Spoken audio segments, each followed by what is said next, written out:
Arthas Menethil. Arthas Menethil's story is a masterclass in good intentions paving the road to hell. He starts as the Golden Prince of Lordaeron, beloved by his people and trained as a paladin to defend the innocent. But when a plague begins turning entire villages into undead, Arthas convinces himself that saving his kingdom means doing whatever it takes. The first step is brutal. He orders the culling of Stratholme, slaughtering an entire city before they can fully turn. His mentor Uther and fiancée Jaina are horrified, but Arthas won't back down. He believes only he can stop the plague, even if it means crossing every line. Then he hears of Frostmourne, a cursed blade said to be the key to defeating the Dreadlord Mal'Ganis. Arthas claims the sword, sacrificing his soul without hesitation. It works. He kills Mal'Ganis, but the victory is hollow. The cursed weapon corrupts him, and when he returns home, he doesn't come back a savior. He walks into the throne room and murders his father, signaling the death of Lordaeron. From there, Arthas becomes a Lich King, commander of the Scourge and one of Warcraft's most feared villains. His tragedy is that he never set out to conquer the world. He just wanted to save it. But every choice he made in the name of salvation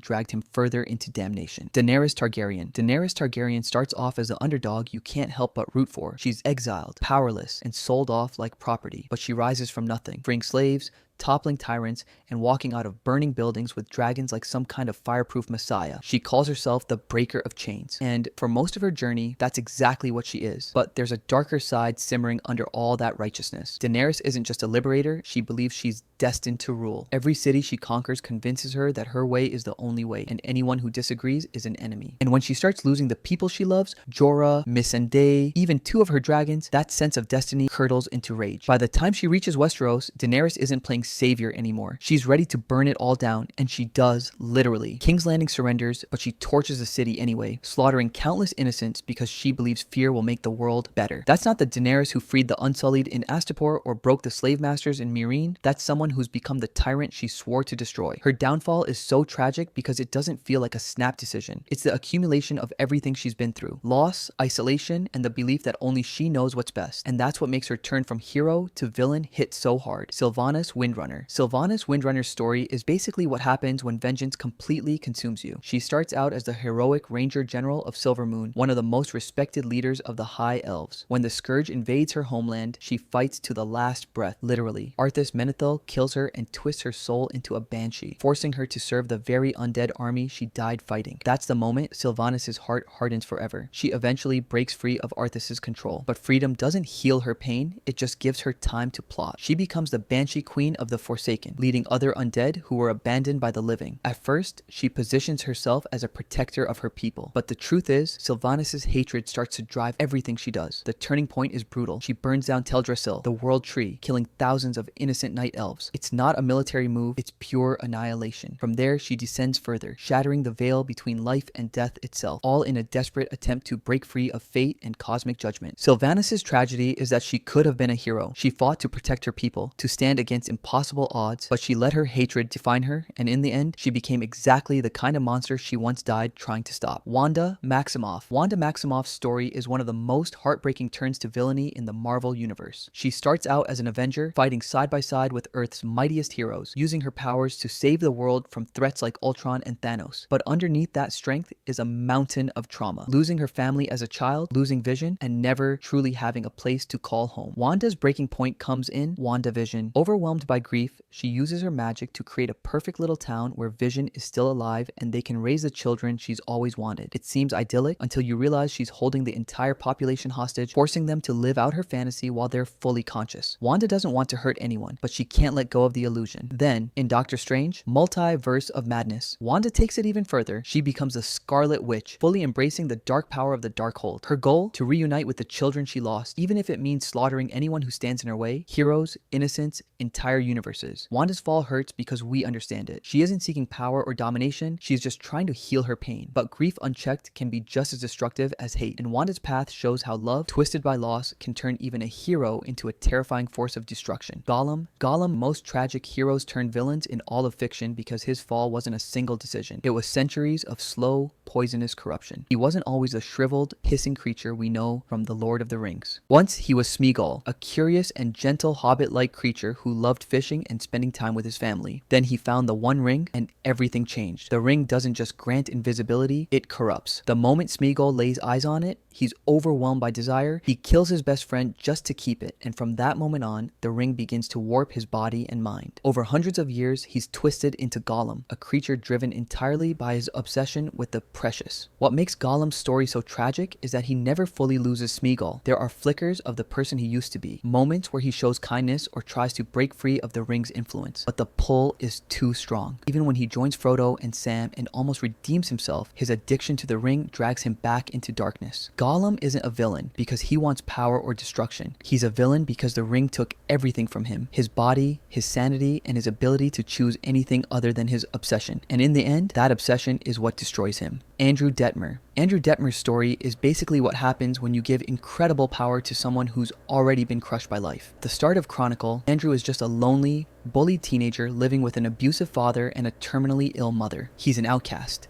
invisible to everyone except the people who enjoy making his life miserable. Then, he and his friends stumble on a mysterious underground object that gives them telekinetic powers. At first, it's pure fun. Andrew is finally laughing, using his powers to pull harmless pranks and bond with his cousin Matt and their friend Steve. For the first time, he's not a victim. He's in control. But as his abilities grow, so does his resentment. Every insult, every beating from his dad, every moment of humiliation starts fueling something darker. Andrew begins to see himself as superior, the apex predator of humanity. He starts lashing out, hurting people without remorse, and when Steve tries to talk him down, Andrew kills him in a violent outburst. From there, he goes full supervillain, rampaging through Seattle in a showdown that leaves destruction everywhere. Andrew's fall isn't about greed or ambition, it's about pain. He was desperate for someone to care, and when no one did, his power became a weapon to make the world pay for every hurt he'd ever suffered. And that's what makes his turn so devastating. You can't help but wonder if things would have been different if just one person had reached him in time. Anakin Skywalker. Anakin Skywalker's story is basically the ultimate hero gone wrong arc. He starts as the chosen one, the kid who's supposed to bring balance to the Force, end the Sith, and be the galaxy's greatest Jedi. Instead, he ends up choking people out for fun in a black suit with a built-in respirator. It starts small. Anakin is insanely talented, but also impulsive, emotional, and terrified of losing the people he loves. He's haunted by the death of his mom, constantly worried about Padme dying, and stuck in a Jedi Order that tells him, hey,